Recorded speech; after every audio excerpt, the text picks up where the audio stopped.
Hey, this is Tyler Franklin with Axis Seed. I am in a field in eastern Virginia today. It's only about 94 degrees and cornfield is not allowing any air to be moving through here, so I don't plan on spending a whole lot of time out here. It's nice and hot. I'm soaking wet, but this is where you learn a lot this time of year, especially. One thing I'm seeing here in eastern Virginia, the month of June and the whole month of July, we faced a lot of excessive heavy rainfalls.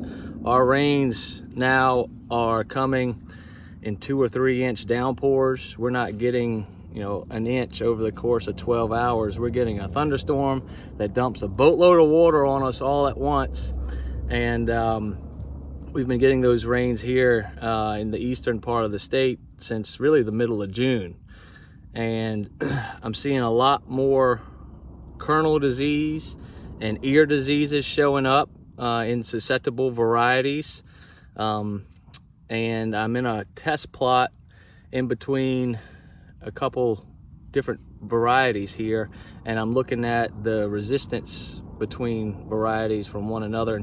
And resistance can come in several different ways.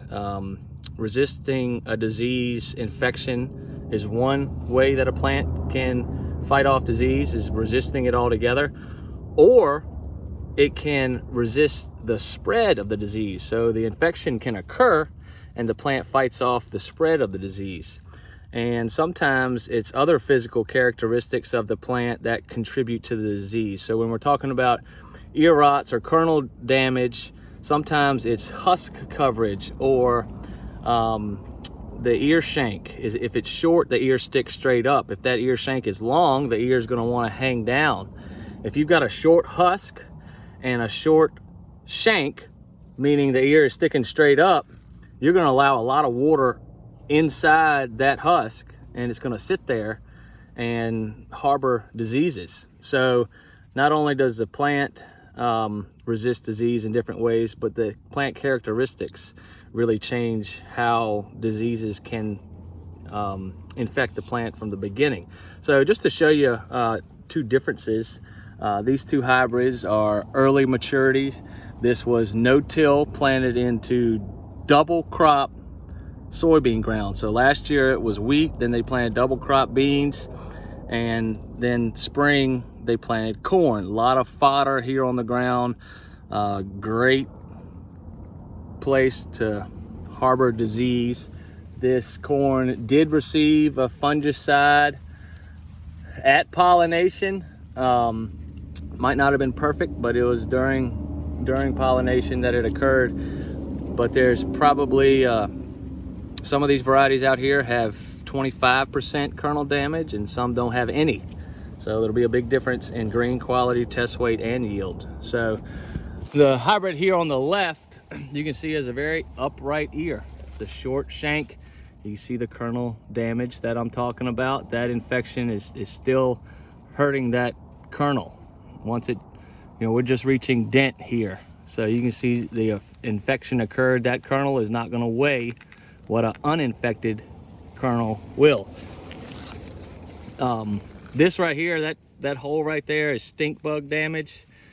A lot of no-till acres in eastern Virginia that really favor insect pressure. A lot of wheat acres out here. Once the wheat turns brown, the stink bugs will fly from the wheat fields into the corn fields, a lot of times right during ear development, and can cause issues like that. And I'll show you a couple of ears right here. This is stink bug damage.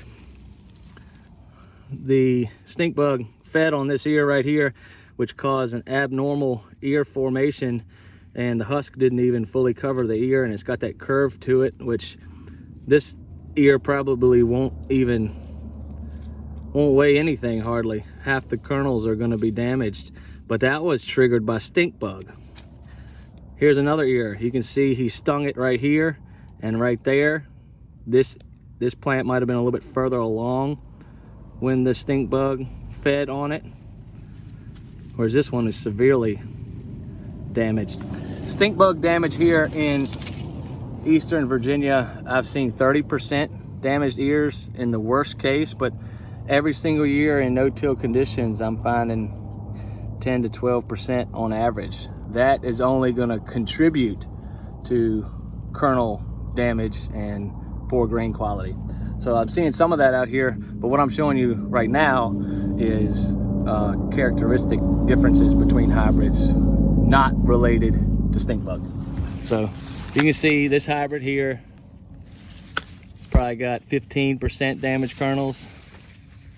This hybrid over here, it's hard to find any. There's a few right there. That's one of the worst ears I have found.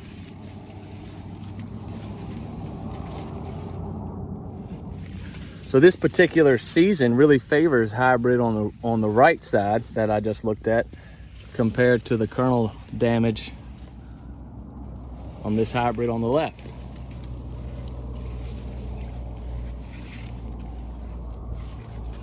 So here's a few ears on the ground. The hybrid on the right doesn't have hardly any grain quality issues. Whereas hybrid here on the left is 15 to 20% damaged. So these infected kernels on this plant are not going to weigh what the normal kernels will. Ultimately, it is not going to yield.